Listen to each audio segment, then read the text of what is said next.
आइए जानते हैं बिहार के महत्वपूर्ण बड़ी खबरों को केवल 20 मिनट में। साथ ही जानेंगे बिहार में भी बुलडोजर मॉडल को लागू कर दिया गया है और पूरे बिहार में नए नए नियम को लागू किए गए हैं जिन्हें आपको जानना जरूरी है। अगर आप इन नियमों को नहीं जानते हैं तो खतरे में पड़ सकते हैं या आपको जेल भी जाना पड़ सकता है। साथ ही जानेंगे क्या सच में महिलाओं को रोजगार योजना के तहत रुपए 2 लाख मिलना शुरू हो जाएगा। साथ ही जानेंगे ई श्रम कार्ड वाले को कितने रुपए मिलेंगे, वृद्धा पेंशन को बढ़ाकर कितना रुपए कर दिया गया है और आवास योजना के तहत अब घर बनाने के लिए कितने रुपए दिए जा रहे हैं। तो चैनल पर पहली बार आए हैं तो वीडियो को एक लाइक कर दीजिए और चैनल को सब्सक्राइब कर लीजिए क्योंकि आपको यहाँ पर हमेशा महत्वपूर्ण खबरें मिलती है। बिहार में अवैध खनन के खिलाफ सरकार ने एक बार फिर कड़ा रुख अख्तियार किया है। खान एवं भूतत्व विभाग के मंत्री और उप मुख्यमंत्री विजय सिन्हा ने स्पष्ट कर दिया है कि बालू और खनन माफियाओं के खिलाफ अभियान लगातार और भी सख्त तरीके से जारी रहेगा। राज्य सरकार की ओर से किसानों के लिए फ्री बोर्डिंग योजना की शुरुआत की गई है। इस योजना के तहत जो छोटे किसान हैं, इन सभी को फ्री में सरकार की ओर से बोर्डिंग दिया जाने की घोषणा कर दी है और जो अनुसूचित जाति व जनजाति के किसान हैं, उन सभी को राज्य सरकार की ओर से यूं 5,000 से लेकर 7,000 तक की सहायता राशि मिलेगी। इसकी पूरी जानकारी आपको किसान मित्र ऐप पर देखने को मिलेगी। बड़े किसानों को भी सरकार की ओर से बहुत बड़ी सहायता देने की घोषणा की गई है। जो बड़े किसान हैं, उन सभी को थ्रेशर, ट्रैक्टर और बड़े उपकरण खरीदने पर 80% की सब्सिडी दी जाएगी। अर्थात यदि किसी मशीन का कीमत 5 लाख रुपए है तो 4 लाख सरकार की ओर से दिया जाएगा। आपको अपने जेब से केवल 1 लाख ही भरने होंगे। बिहार के अस्पताल में मानवता को शर्मसार करने वाली घटना सामने आई है, जहां एक महिला की मौत पर एम्बुलेंस नहीं दिया गया। स्ट्रेचर देने के बदले में बेटा और पत्नी को गिरवी में रखा। यह मामला है बिहार के नवादा जिले के अकबरपुर प्राथमिक स्वास्थ्य केंद्र का, जहां अस्पताल प्रशासन की लापरवाही से एक मृत महिला का शव को स्ट्रेचर पर घसीटे हुए अस्पताल से घर ले जाना पड़ा। स्ट्रेचर के बदले में 2 परिजन को अस्पताल में गिरवी रहना पड़ा। यह तस्वीर न केवल विचलित कर देने वाला था, बल्कि बिहार की जिद्द स्वास्थ्य व्यवस्था पर बड़ा सवाल खड़ा करता है।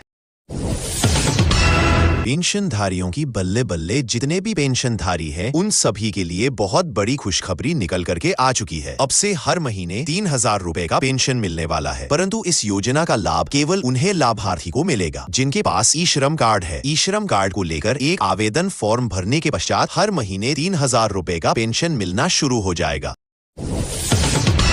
बिहार में जल्द होगा 27,000 शिक्षकों की भर्ती। बिहार के शिक्षा मंत्री सुनील कुमार ने कहा कि SAT-ET का रिजल्ट आने के बाद TR4 की नियुक्ति की प्रक्रिया शुरू की जाएगी। सभी जिलों से शिक्षकों के रिक्त पदों का ब्यौरा मांगा गया है। जनवरी के बाद शिक्षक नियुक्ति की प्रक्रिया शुरू होने की संभावना है। जीवन ज्योति बीमा योजना एक ऐसी योजना है जो महिलाओं के लिए 2 लाख तक का बीमा कर देती है। इस योजना के तहत हर एक महिलाओं को लाभ मिलता है, चाहे शहर की महिला हो या गांव में रहने वाली, इन सभी को इस योजना का लाभ मिलता है। इसके लिए आपको अपने बैंक में संपर्क करना होगा और इस योजना के विषय में विस्तार से जानकारी लेनी होगी। पटना में अवैध बालू कारोबार पर प्रशासन ने आधी रात बड़ी कार्यवाही की है। गृह मंत्री सम्राट चौधरी के आदेश के बाद दीघा में छापेमारी कर 28 ट्रैक्टर जब्त किए गए, FIR दर्ज हुई और 32 लाख का जुर्माना लगाया गया। माफियाओं पर अब CCA में कार्यवाही की तैयारी है। प्रधानमंत्री आवास योजना के तहत 5 लाख से अधिक महिलाओं को प्रधानमंत्री आवास का लाभ मिलने जा रहा है। 2026 में कल 50 लाख महिलाओं को आवास योजना का लाभ मिलेगा। अगले महीने से पहली सूची में अंकित 5 लाख महिलाओं के जो नाम हैं, इन सभी को पहले किस्त मिलना शुरू हो जाएगा।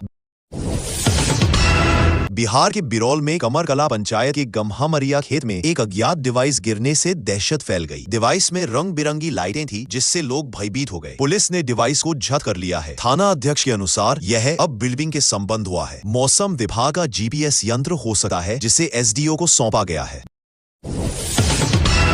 बीमा सखी योजना भारत सरकार की ओर से चलाई जा रही इस योजना के तहत गांव में रहने वाली जो महिलाएं बेरोजगार है, जिनके पास कोई काम धंधा नहीं है और वह यदि पढ़ी लिखी है, तो ऐसे में उन लोगों के लिए भारत सरकार ने बीमा सखी योजना लाई है, जिसके तहत आपको फ्री में ट्रेनिंग देकर सिखाया जाता है। मुजफ्फरपुर में मोती झील पुल के नीचे पार्किंग स्थल के ठेकेदार ने नगर निगम पर अतिक्रमण हटाने में विफलता का आरोप लगाते हुए ठेका छोड़ दिया है। ठेकेदार सातू कुमार ने 42 लाख में ठेका लिया था और 8 लाख जमा भी किए थे। अतिक्रमण के कारण वसूली में परेशानी होने पर उन्होंने नगर आयुक्त को पत्र लिखकर अपनी समस्या बताई और टेंडर रद्द करने का अनुरोध किया। मनरेगा के तहत काम करने वाले मजदूरों को अब से डबल हाजिरी मिलेगी। जो मजदूर दिहाड़ी वेतन के तौर पर कार्य करते हैं, जो मजदूर हर दिन काम करके रोज का पैसा रोज ले लें, ऐसे मजदूरों के वेतन को 2 गुना करने की योजना सरकार ने कैबिनेट बैठक में पारित कर दिया है और अगले महीने से हर एक मजदूर को 2 गुना वेतन मिलना शुरू हो जाएगा। वंदे मातरम पर अब राज्यसभा में बहस। अमित शाह ने प्रियंका गांधी के सवालों का दिया जवाब। लोकसभा में जहां इस चर्चा की शुरुआत प्रधानमंत्री नरेंद्र मोदी ने की थी, वहीं राज्यसभा में गृह मंत्री अमित शाह ने इस मुद्दे पर अपनी बात रखी। उनके अलावा कांग्रेस अध्यक्ष मल्लिकार्जुन खड़गे ने भी इस चर्चा में भाग लिया। भारत देश के हर एक कर्मचारी को 8वां वेतन लागू होने के बाद सैलरी में मुनाफा देखने को मिलेगा। इस वेतन को लागू होने के बाद किसी कर्मचारी का वेतन 2 गुना तक भी बढ़ सकता है तो किसी का 1.5 गुना, परंतु हर एक कर्मचारी को इसका लाभ अधिक से अधिक लाभ मिलेगा। एक आदमी ने दावा किया है कि दिल्ली में अक्षरधाम मंदिर के पास एक नकली पुजारी ने उसे धोखा दिया और उसने लगभग 180 रुपए का कीमती सामान गंवा दिया। इसमें एक स्मार्टफोन, एक स्मार्ट वॉच, नकदी और निजी दस्तावेज शामिल थे। बिहार के हर एक स्कूल में नए नए नियम को लागू किया जा रहे हैं। वहीं साथ ही एक ऐसा नियम लागू किया है कि अब कोई भी छात्र छात्रा अपने स्कूल या कॉलेज में मोबाइल लेकर नहीं जा सकता है। यदि कोई भी छात्र छात्रा मोबाइल के साथ पकड़ा जाता है तो उन्हें दंड मिलेगा। साथ ही उनके परिजनों को बुलाकर उन्हें बताया जाएगा। बिहार सरकार ने सरकारी कर्मचारियों के महंगाई भत्ते में बढ़ोतरी की है। नीतीश कैबिनेट की बैठक में 19वें एजेंडों पर मोहर लगाई गई। इस फैसले से राज्य के सरकारी कर्मचारियों को आर्थिक लाभ मिलेगा। कैबिनेट के अन्य निर्णयों की विस्तृत जानकारी जल्द ही उपलब्ध कराई जाएगी। सरकार ने विकास कार्यों को गति देने के लिए कई महत्वपूर्ण निर्णय लिए हैं। अब छात्र छात्राओं के साथ शिक्षकों को भी अपनी हाजिरी बनानी होगी, वह भी टैबलेट मोबाइल से। सरकार हर एक स्कूल कॉलेज में टैबलेट मोबाइल में उपलब्ध करवा रहे हैं, जिसमें छात्र छात्राओं को भी अपना उपस्थिति दर्ज करवाना होगा और साथ ही शिक्षकों को भी हर दिन में 3 बार अपनी उपस्थिति दर्ज करानी होगी, जिससे कोई भी शिक्षक फ्रॉड नहीं कर सकता है। देश के प्रधानमंत्री और राज्य सरकारों ने मिलकर 75% उपस्थिति दर्ज करने वाले छात्र छात्राओं को फ्री में स्कूटी देने की योजना को घोषित की है। इस योजना के तहत जो छात्र छात्राएं 75% उपस्थिति दर्ज कराती है, उनको फ्री में इलेक्ट्रिक स्कूटी दिए जाएंगे ताकि अपने घर से रोज स्कूल कॉलेज आना जाना कर सके। बिहार में अवैध खनन के खिलाफ कार्यवाही को प्रोत्साहित करने के लिए बिहारी योद्धा पुरस्कार की घोषणा की गई है। इसके तहत अवैध खनन में शामिल ट्रैक्टर को पकड़वाने वाले को 5,000 रुपए और ट्रक को पकड़वाने वाले को 10,000 रुपए का इनाम मिलेगा। ये पहल अवैध खनन गतिविधियों पर अंकुश लगाने और पर्यावरण संरक्षण को बढ़ावा देने के उद्देश्य से शुरू की गई है। सुकन्या समृद्धि योजना के तहत हर एक लड़की को जन्म से लेकर 14 वर्ष की उम्र तक राज्य सरकार की ओर से 25,000 रुपए की सहायता राशि दी जाती है ताकि हर एक बालिका पढ़ाई कर सके। इस योजना के तहत जन्म के समय में 6,000 रुपए और समय समय पर कुल मिलाकर 25,000 रुपए की राशि दी जाती है। साथ ही जब कन्याएं बड़ी हो जाती है तब उन्हें अलग अलग योजनाओं का लाभ मिलता है।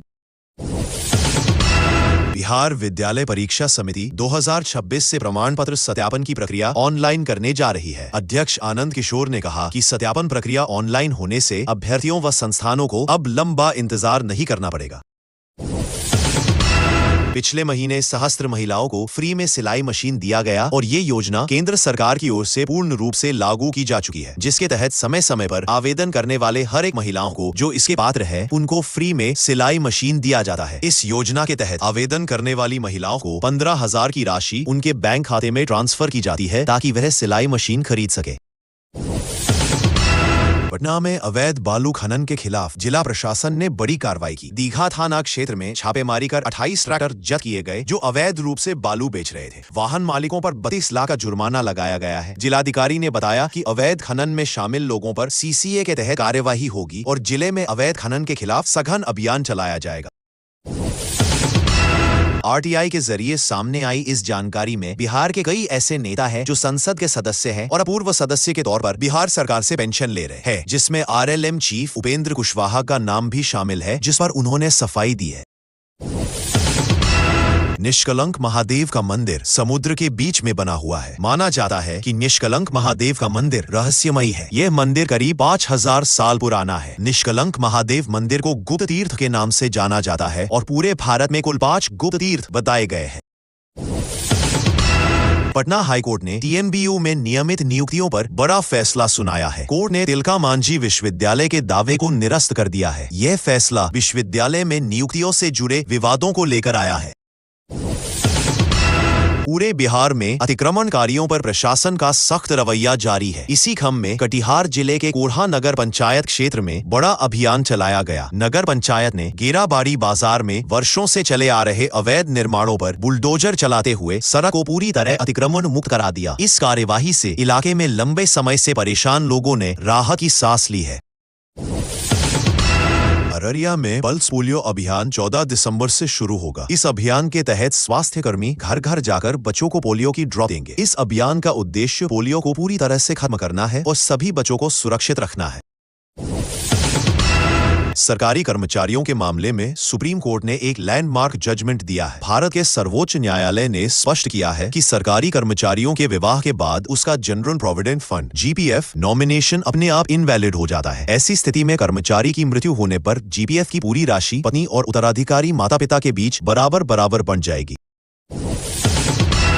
पटना में पथ निर्माण विभाग आरसीबी कॉलोनियों की सड़ी डीडीएचओ का कालीकरण करा रहा है। दीघा के विधायक 2 संजीव चौरसिया ने अनीसाबाद और जयप्रकाश नगर में 7 करोड़ डीआरसी 72 लाख की 2 योजनाओं का कार्य आरंभ किया। अनीसाबाद पुलिस कॉलोनी में 7 करोड़ डीआरसी 26 लाख की लागत से 4 किलोमीटर लंबी सड़ी याचकों का कालीकरण होगा। बिहार के सरकारी विद्यालयों में फर्जीवाड़ा रोकने के लिए 11 दिसंबर से फोटो युक्त उपस्थिति की व्यवस्था लागू होगी। छात्रों का निबंधन कार्य चल रहा है, जिसके लिए विद्यालयों को टैब दिए गए हैं। बिहार अटेंडेंस ऐप से उपस्थिति दर्ज होगी, जिससे फर्जी हाजिरी और मध्याह्न भोजन में गड़बड़ी रुकेगी। शिक्षकों को भी ऐप से हाजिरी बनानी होगी, जिससे उनकी उपस्थिति में सुधार होगा।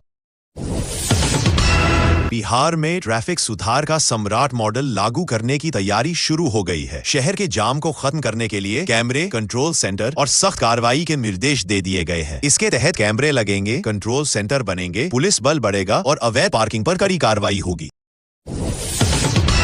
बिहार की राजधानी पटना के मोकामा खास क्षेत्र में जल्द ही श्री वेंकटेश्वर बालाजी मंदिर बनेगा। नीतीश सरकार ने तिरुमाला तिरुपति देवस्थानम टीटीडी को 99 साल के लिए मात्र एक सांकेतिक लीज रेंट पर 10.1 एकड़ जमीन आवंटित की है। यह फैसला पूर्वी भारत के लाखों भक्तों को तिरुपति जैसे दर्शन का अवसर देगा और धार्मिक पर्यटन को बढ़ावा देगा। सीजीआई सूर्यकांत की अगुवाई वाली बेंच ने बता दिया है कि सीएए के तहत भारतीय नागरिकता प्राप्त करने के इंतजार में बैठे शरणार्थियों का एसआईआर प्रक्रिया से क्या असर पड़ेगा। ऐसे शरणार्थियों को यह डर सता रहा था कि कहीं वे बिना देश के ना हो जाए। पटना में शिक्षा मंत्री सुनील कुमार की अध्यक्षता में हुई बैठक में प्राथमिक और माध्यमिक शिक्षा निदेशालय से जुड़ी योजनाओं की समीक्षा हुई। मंत्री ने हर जिले, अनुमंडल और प्रखंड में एक सरकारी विद्यालय को मॉडल स्कूल बनाने का निर्देश दिया, जो निजी विद्यालयों से बेहतर होंगे। जन स्वराज पार्टी जेएसपी विधानसभा चुनाव परिणाम की समीक्षा कर रही है। पार्टी ने 35 पर्यवेक्षक मनोनीत किए हैं, जो सभी 28 जिलों में विधानसभा क्षेत्रवार समीक्षा बैठकों में भाग लेंगे और मुख्यालय को रिपोर्ट सौंपेंगे। प्रत्याशी की सक्रियता, संगठन व शीर्ष नेताओं का सहयोग सहित 11 बिंदुओं पर चर्चा होगी। पर्यवेक्षक शीर्ष नेतृत्व को फीडबैक देंगे और यह क्रम 15 दिसंबर तक जारी रहेगा। पटना हाईकोर्ट ने बांका जिले के बम विस्फोट और हत्या मामले में 14 आरोपितों को बरी किए जाने के खिलाफ दायर अपील खारिज कर दी। अदालत ने कहा कि ट्रायल कोर्ट के फैसले में कोई कानूनी खामी नहीं है। 2016 में जमीन विवाद के दौरान 15 लोगों पर पथराव, बम फेंकने और हत्या का आरोप था। बिहार के स्वास्थ्य मंत्री ने बिहार की राजनीति पर टिप्पणी करते हुए कहा कि राज्य की जनता ने दोनों युवराजों को नकार दिया है। उन्होंने पश्चिम बंगाल की राजनीतिक स्थिति पर भी बात की और एसआईआर मुद्दे पर अपनी राय व्यक्त की। मंत्री ने बिहार के राजनीतिक घटनाक्रम पर भी प्रकाश डाला। जेडब्ल्यू बिहार में अपने ही दल के लोगों पर कार्रवाई करने जा रही है। यह मामला बिहार विधानसभा चुनाव से जुड़ा हुआ है। पार्टी के भीतर असंतोष और अनुशासनहीनता के आरोपों के बाद यह निर्णय लिया गया है। कार्यवाही का उद्देश्य पार्टी में अनुशासन बनाए रखना है। जदयू विधायक चेतन आनंद और उनकी पत्नी 2 आयुषी ने अंगदान करने का ऐलान किया है। उन्होंने कहा कि इस पहल से गरीबों को मदद मिलेगी। चेतन आनंद ने समाज को अंगदान के लिए प्रेरित किया और बताया कि यह जीवन बचाने का एक महत्वपूर्ण तरीका है। उनके इस कदम से और लोगों को भी प्रेरणा मिलेगी। वाराणसी रांची कोलकाता एक्सप्रेसवे के रास्ते में एक मृत पहाड़ आ गया है, जिससे निर्माण कार्य बाधित हो गया है। अब देखना यह है कि सरकार इस समस्या का समाधान कैसे करती है। एक्सप्रेसवे परियोजना में देरी हो सकती है। सरकार को जल्द ही कोई ठोस कदम उठाना होगा। कैमूर के मोहनिया में भतीजी को स्कूल से लेने जा रहे चाचा की बदमाशों ने पीट कर हत्या कर दी। घात लगाए बदमाशों ने लाठी डंडों और ईंटों से हमला किया। घटना के विरोध में परिजनों से सड़क जाम कर दी।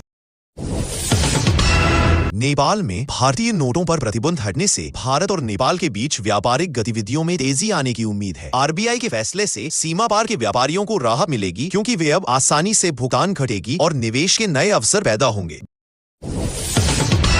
बिहार के कटिहार के युवा नदीम इकबाल ने पारंपरिक मखाना कारोबार को इंस्टाग्राम मार्केटिंग की मदद से आधुनिक उद्योग में बदल दिया। नेचर्स मखाना ब्रांड के जरिए वे हर महीने करीब 3 करोड़ का राजस्व कमा रहे हैं। उनकी रणनीति में ग्रेडिंग, पैकेजिंग, डिजिटल प्रमोशन और देश भर में सप्लाई नेटवर्क का विस्तार शामिल है। दिल्ली की खारी बावली से लेकर बड़े फूड ब्रांडों तक नदीम ने बिहार के मखाने को नई पहचान दिलाई और इसे राष्ट्रीय स्तर पर सफल बिजनेस मॉडल बनाया। बिहार में कुल 5,000 से अधिक फर्जी राशन कार्ड पेश गए। बिहार कैबिनेट की बैठक में नीतीश कुमार ने कहा है कि जितने भी लोग फर्जी दस्तावेज तैयार करके गलत जानकारी अपलोड करके फर्जी तरीके से अपना राशन कार्ड बनवाया है और फ्री राशन का लाभ ले रहा है, उन सभी पर कार्रवाई की जाएगी और उनके राशन कार्ड को रद्द कर दिए जाएंगे। बिहार में 100 से अधिक महिलाओं को मिला। प्रधानमंत्री मुद्रा लोन योजना के तहत 5 लाख अब ये महिलाएं खुद का बिजनेस शुरू कर चुके हैं और अपने जीवन। कुछ महिलाएं ब्यूटी पार्लर दुकान, तो कुछ कॉस्मेटिक, वही कुछ महिलाएं पशुपालन शुरू की है, तो कुछ छोटे छोटे रोजगार के शुरू कर चुके हैं। ठंड का मौसम शुरू होते ही चोरी लूट की घटनाओं में तेजी आ गई है, जिसके कारण लोगों में दहशत का माहौल व्याप्त हो गया है। ताजा मामला छपरा सोनपुर राष्ट्रीय उच्च पथ के गोविंद चक के समीप का है, जहां देर रात बड़ी घटनाएं होती है जो शुरू होती है। वारदात को अंजाम दिया गया। चोर लुटेरा ने मिलकर पेटीएम की मशीन को काटकर 16 लाख की नकदी लूट कर ले गए। राजस्व सेवा नियमावली को लागू हुए भी 15 साल बीत गए, लेकिन अब तक डीसीएलआर के पदों पर राजस्व सेवा के अधिकारी की नियुक्ति नहीं हुई है। कोर्ट के निर्देश के बावजूद 101 पद खाली पड़े हैं। बिहार में जल्द होगी डीसीएलआर की बम्पर बहाली। बिहार कैबिनेट बैठक में नीतीश कुमार ने 26 एजेंडों पर मोहर लगाई, जिसमें से राशन कार्ड पर 5 बड़े नए नियम को लागू किए हैं और गैस सिलेंडर के दाम को भी सस्ता करने की बात कही है। साथ में बिहार में नल जल और सड़क परियोजनाओं को भी दुरुस्त करने का बात पर मोहर लगाई गई। इंडिगो की फ्लाइट कैंसिल होने से जहां हजारों यात्री परेशान हुए, वहीं रोहतक का एक परिवार भी परेशानी में आ गया। बेटे की प्री बोर्ड परीक्षा ना छूटे, इसके लिए पिता ने रात भर ड्राइव करते हुए 800 किलोमीटर का सफर तय किया और सुबह तक इंदौर समय पर पहुंच गए। बिहार में 10,000 से अधिक मनरेगा मजदूरों के खाते में 5,000 की राशि को ट्रांसफर किया गया। जो मजदूर लंबे समय से मनरेगा के तहत काम कर रहे हैं, ऐसे मजदूरों के बैंक खाते में डीबीई के माध्यम से सरकार की ओर से सालाना बोनस के रूप में 5,000 रुपए की राशि ट्रांसफर की गई। बिहार के दाखिल, खारिज और परिमार्जन कराने वालों के लिए महत्वपूर्ण खबर है। डिप्टी सीएम विजय कुमार सिन्हा ने चेतावनी दी है कि गलत तरीके से ऐसा काम करने वालों पर कानूनी कार्रवाई की जाएगी। ई चालान कटने पर अब वाहन चालकों को सरकारी कार्यालयों के चक्कर नहीं काटने पड़ेंगे। परिवहन विभाग ने चालान सुधार की ऑनलाइन सेवा शुरू की है। परिवहन सचिव राजकुमार ने बताया कि गलत ई चालान के निरस्तीकरण या संशोधन के लिए ऑनलाइन आवेदन किया जा सकता है। आवेदक ईचन पर echan.gov.in पर शिकायत दर्ज कर सकते हैं और आवश्यक दस्तावेज अपलोड कर सकते हैं। बिहार के पीरपति के पूर्व विधायक ललन कुमार के लिए राजेंद्र नगर बांका इंटरसिटी एक्सप्रेस का फर्स्ट एसी का सफर बेहद कड़वा रहा, जब देर रात यात्रा के दौरान एक चूहे ने उन्हें काट लिया। इस घटना ने प्रीमियम कोचों में भी रेलवे की स्वच्छता व्यवस्था पर गंभीर प्रश्न खड़े कर दिए हैं। नए साल में पेंशनधारियों के लिए नीतीश कुमार की बड़ी तोहफा, हर एक पेंशनधारी को कब 11 से बढ़ा के 3,000 रुपए हर महीना कर दिया गया है। नीतीश कैबिनेट में पेंशनधारियों के लिए खुशी की खबर। अभी पूरी बात नहीं, अपने आज जी सुने। बिहार सरकार ने नए साल से ठीक पहले राज्य के लाखों सरकारी कर्मचारियों और पेंशन भोगियों को जबरदस्त तोहफा दिया है। नीतीश कुमार की अगुवाई वाली एनडीए सरकार ने राज्य के कर्मचारियों के महंगाई भत्ते में 5% की बढ़ोतरी किए जाने के प्रस्ताव को मंजूरी दे दी है। इस फैसले से सरकारी कर्मचारियों की सैलरी और पेंशन में बम्पर इजाफा होगा। 16 दिसंबर से खरमास शुरू हो रहा है, जिससे एक महीने के लिए मांगलिक कार्य स्थगित रहेंगे। सूर्य के धनु राशि में प्रवेश करने पर खरमास शुरू होगा और मकर राशि में प्रवेश होगा। में प्रवेश करने पर समाप्त होगा। इस दौरान विष्णु सहस्त्रनाम और सत्यनारायण कथा जैसे धार्मिक कार्यों का महत्व है। ज्योतिषाचार्य पंडित राकेश झा के अनुसार खरमास 16 दिसंबर को शुरू होकर 14 जनवरी को समाप्त होगा। पटना हाईकोर्ट के आदेश के बाद बेगूसराय जिले के रसलपुर के मुखिया मुन्ना सहनी को पद से बर्खास्त कर दिया गया है। उन्हें अगले 5 वर्षों तक चुनाव लड़ने से भी रोक दिया गया है। उप मुखिया लक्ष्मण कुमार राय ने मुन्ना सहनी के खिलाफ आरोप लगाए थे, जिसके बाद यह कार्यवाही की गई। मुन्ना सहनी पर वित्तीय अनियमितता का आरोप है, जिसकी जांच में उन्हें दोषी पाया गया। पटना पुस्तक मेले में राजा पाकर के रंजन सिन्हा को फिल्म पीआर क्षेत्र में उत्कृष्ट योगदान के लिए सम्मानित किया गया। उन्हें यह सम्मान उनके उल्लेखनीय कार्यों और समर्पण के लिए दिया गया। रंजन सिन्हा के योगदान को पुस्तक मेले में सराहा गया और यह उनके करियर में एक महत्वपूर्ण पल था।